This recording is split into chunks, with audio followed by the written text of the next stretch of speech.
How's it going, everybody? Today I am interviewing Dylan Figueroa. He is landscaping with Dylan on Instagram. Um, Kind of a up and coming star here in the landscaping space. He's been in business, it's about less than a year, is it? Yeah, April of last year is when I went off on my own. Yeah, so he's been in business here for less than a year, grown a following of getting close to that 10,000 mark there. So go ahead and tell everybody a little bit about yourself and just kind of how you got into the landscaping industry. Yeah, so I mean, I've always kind of been around the industry. My grandfather started a landscaping business back in the 70s, and then he had five sons. All five of his sons, at one point or another, worked in the business. My whole life, I grew up saying, I'm never going to be a landscaper. I'm not into manual labor. I'm going to become a millionaire through some other form, right? And then once I graduated high school, I started doing like community college. I need to make some money. So I started working on the maintenance crew with my dad on his company. And then I really didn't take it serious. I was just it was just something to do until I, found the next gig. And then I started kind of bouncing around other jobs, other industries, started getting into sales. And then a couple of businesses that I worked for went under for some solar companies. And then I did what I always do. I go back to the family business until I find the next gig. And I was kind of just going through the motions. And then one day I stumbled across Almond Landscape on Instagram. And he was the first landscaper I actually started following. And as I was watching him, like the way he talked and the way he made it sound is like, oh wow, pavers, like hardscaping. That's kind of interesting. So I give him credit for actually, inspire me to do my first paper patio. And then after I did my first paper patio, it was kind of game over. And then I kind of stopped going through the motions and I started actually taking it serious and starting to get passionate about it. And then after a while, I decided, hey, I'm going to start doing an Instagram just to start bringing some more food to the table. Being in the family business, I kind of wanted to get more responsibility, start, making more money and bringing in business, but I wasn't really given those opportunities. So I figured I was just going to go off and make my own by, making an Instagram and just trying to bring my own business. And then at first, everyone was cool with it. Like, yeah, do whatever you want. And then after, I don't know, about a year and a half, actually focusing on the Instagram, I built up a modest following of around 1,000 followers. And then I started bringing in a lot of business, a lot. And I don't know if I want to say there's a little bit of jealousy or what, but I was basically told to cool it with the Instagram. I had to shut it down. And I was I've got something going here. So we kind of had a falling out, and then I kind of just quit on the spot without a real plan. I just knew that, I had one job kind of lined up that I knew I could milk for a month or two. Well, I kind of figured out my plan. And then I kind of just went public with it, saying hey guys, I'm going off on my own, starting something new. And I deleted everything off my Instagram, all the content, because I didn't want to be using, their projects as my, on my page. So sorry, I had a call come through there. You're good. So I, made the announcement, I'm going off on my own. I deleted everything. And then that night I had over 100 messages from people just showing support and saying, hey, once you're ready, I want you to landscape my yard. And pretty much from that point forward, it's just been nonstop, just unlimited opportunities being presented with me. And it's all because of Instagram. The first month I left, I played it pretty cool. Just while I got all my ducks in a row. But then after that first month, I came back and I just started documenting the whole process. I'm very open about just everything that I do. I don't just share all the good stuff. I share the bad stuff too. And I just try and keep it real. And I think that, people that they want to follow other people, they don't want to just follow, the perfect business, because, we're all human, and I don't know what it is, but it's been working. Yeah, that's awesome. And yeah, so one of the things that you've mentioned is that like you only have Instagram, like you don't have a website, you don't have Yelp, Google business cards or anything. For somebody just starting out, kind of like you were, obviously you kind of had the background of like working Mhm. the family business. Where would you recommend somebody that's like just starting out new? What would you say to them starting out on Instagram and trying to get clients without forking over a bunch of money in advertising and promotion? So what I did, like pretty much from the get-go when I started my Instagram, like even when I was with my family, I experienced success pretty quickly. Um, I, you know, have you ever heard of Gary Vaynerchuk? Yeah. Yep. So I used to listen to a lot of his stuff, not so much lately, but I stumbled across one of his videos like on YouTube. Like if you were to search like YouTube, like Instagram marketing, Gary Vaynerchuk, there's like a 6-minute video. And I credit that video to like what gave me like my big spark.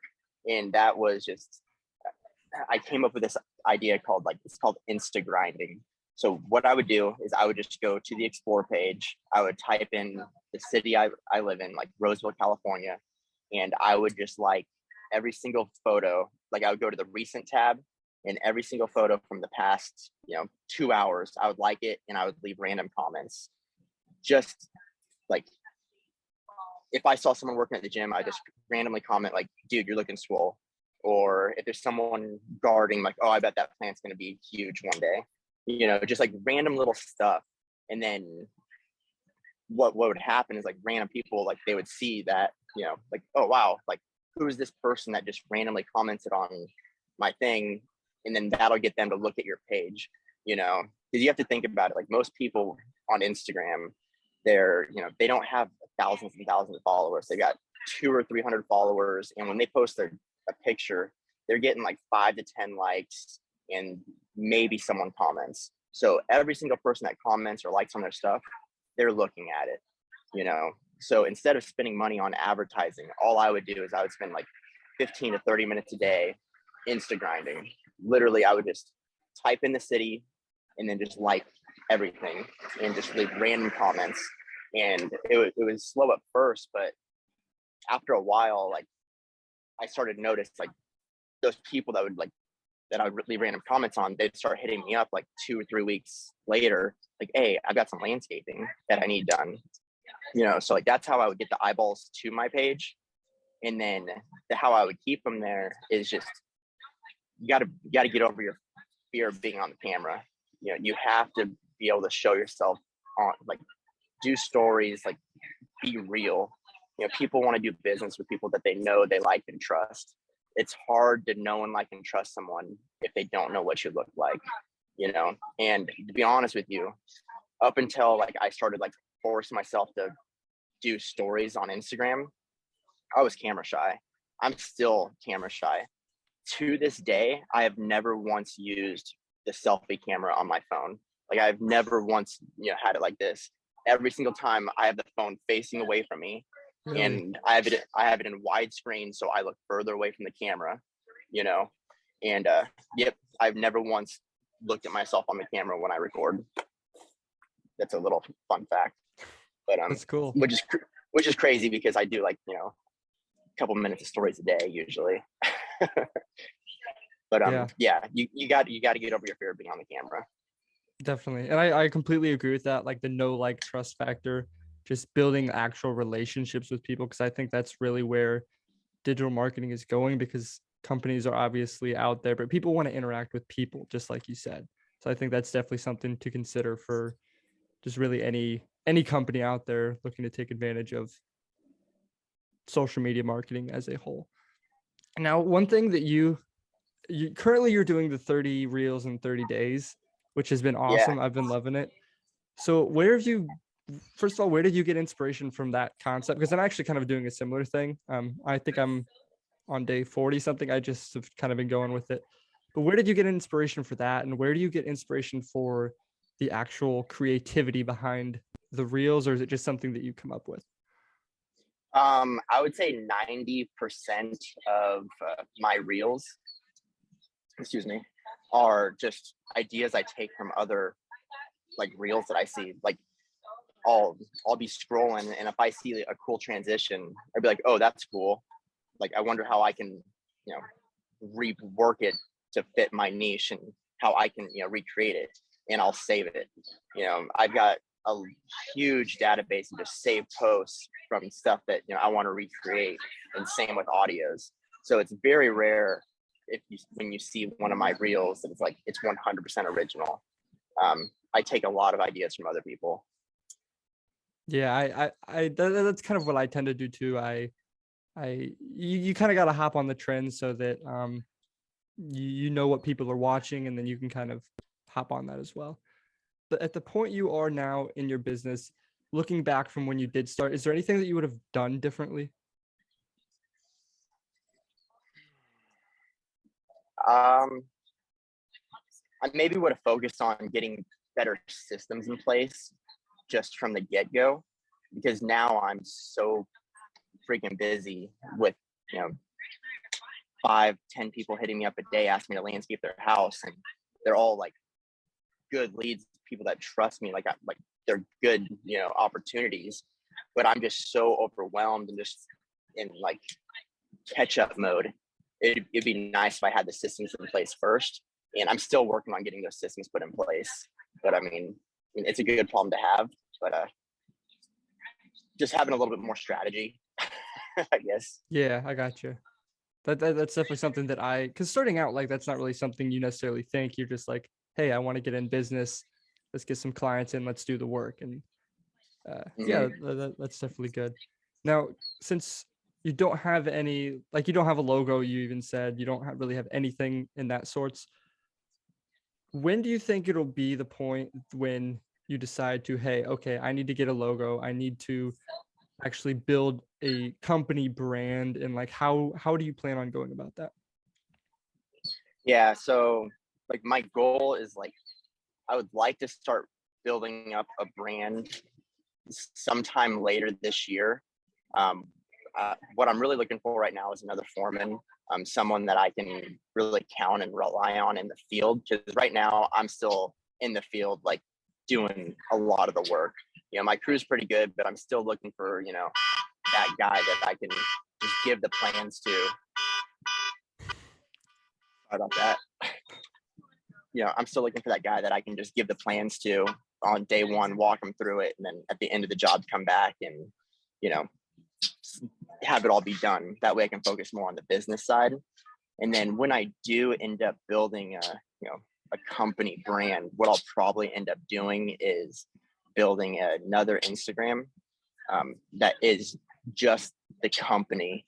And I might not even show my face on it at all. You know, because you always hear, I don't know if you've ever read the book, The E-Myth. I have. You know, he says, you know, the only reason to start a business is to sell it one day, right? And I can't sell the brand landscaping with Dylan, you know. Exactly, yeah. So I would like to be able to build a brand that, you know, I run, but it doesn't revolve around me necessarily, if that makes sense. Yeah, I got you. So you kind of mentioned like you're definitely looking to build out your team, and then you can kind of build that brand structure. So how have you how many people do you have on your team right now? Right now I've got Okay. 3 guys plus me. As soon as like last year, as soon as I got going, I kind of bit off more than I could chew, and I had like 7 guys within like a month. And as like that song John Legend sings, my head's underwater, but I'm breathing fine. It was crazy. So I figured it would be better to just, you know, not grow too fast and kind of take it a little bit slower. So I dialed it back down to 3 guys plus me for now. But I Gotcha. think I'm ready to build back up again. So how do you go about finding these people? Network, you know, I've actually get quite a bit of people just hit me up on Instagram, like, hey, if you're hiring, let me know. I kind of, it's all networking, man. You know, but just talking with other contractors, you know, a big tip I could give to anybody is become friends, like befriend all your competition. You know, like follow all the local landscapers, all the local plumbers, all the local concrete guys. become their go-to person. And then when you have favors to ask, like, hey, do you know of anybody that's looking for work or anything, they're going to help you out as long as you've been cool with them. Yeah, absolutely.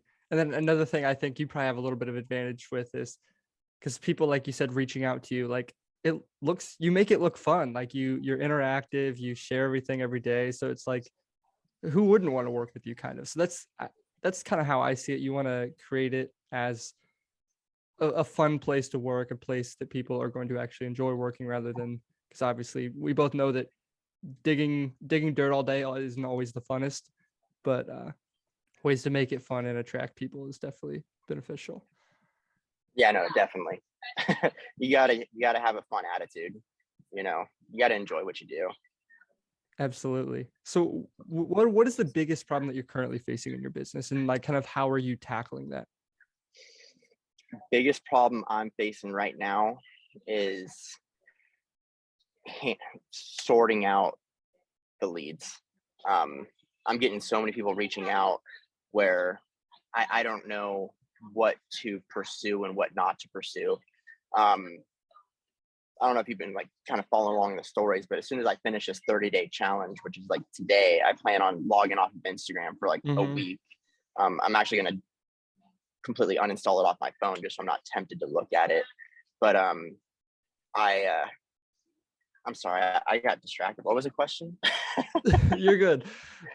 So essentially just what the biggest problem that you're facing right now Oh and yeah, like yeah, how yeah. you're My tackling it. biggest problem, like, is all the people reaching out, and I need to create a form. Like, I need to create some sort of process. Like, when someone reaches out, I can send them a link. Like, all right, what's your budget? What do you want done? Where do you live?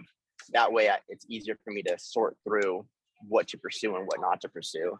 Because right now, I'm kind of just, I don't know, I'm overwhelmed.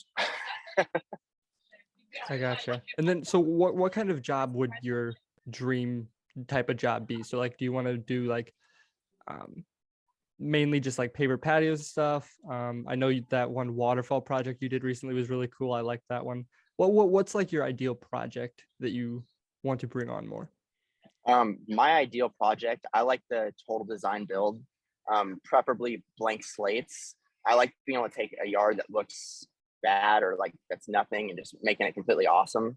Um, Ideally, somewhere in the $40,000 to $80,000 budget range. I like being somewhere for 2 to 4 weeks and take it from 0 to 100.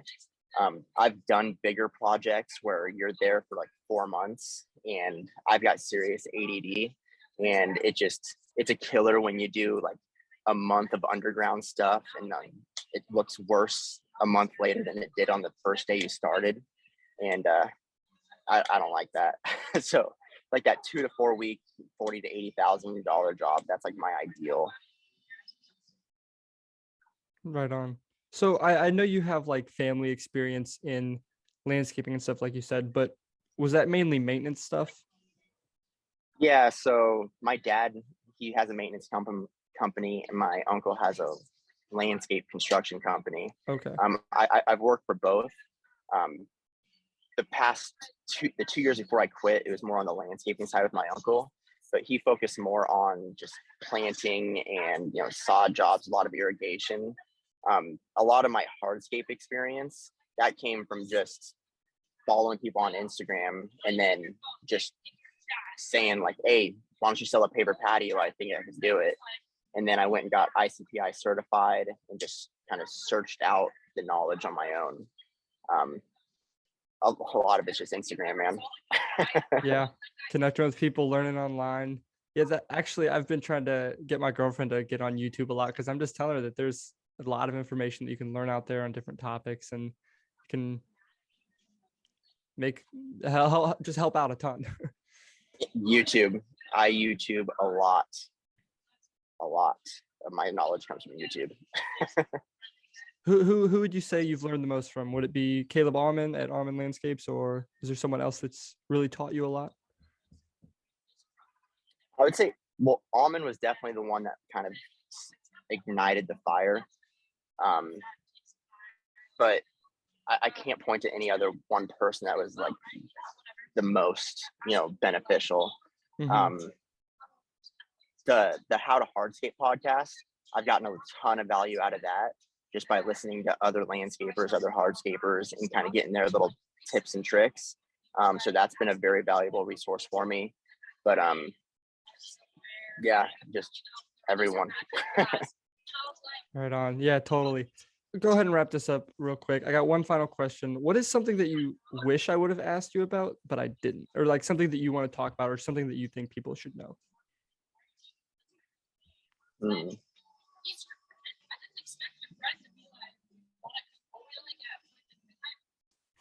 I, I don't have any for you, man. That's okay. I'm thinking, That's okay. you know, like I said, this is my first time ever doing something like this. So I don't know what we're missing. Yeah, this is my first time as well, so we're both learning, and you've got a bunch of projects, I'm sure, racing around your head and trying to figure how everything's going to work out. So thank you for hopping on with me here today. If you guys are watching and you don't follow, it's landscaping _with _Dylan, correct? Yeah, that's it. All right. Is there anywhere else that they can find you, or That's it. just Instagram? Right on Maybe in the Instagram. future. Yeah, he pushes Instagram hard and does a great job with it. So thank you guys for tuning in, and we'll catch you guys later.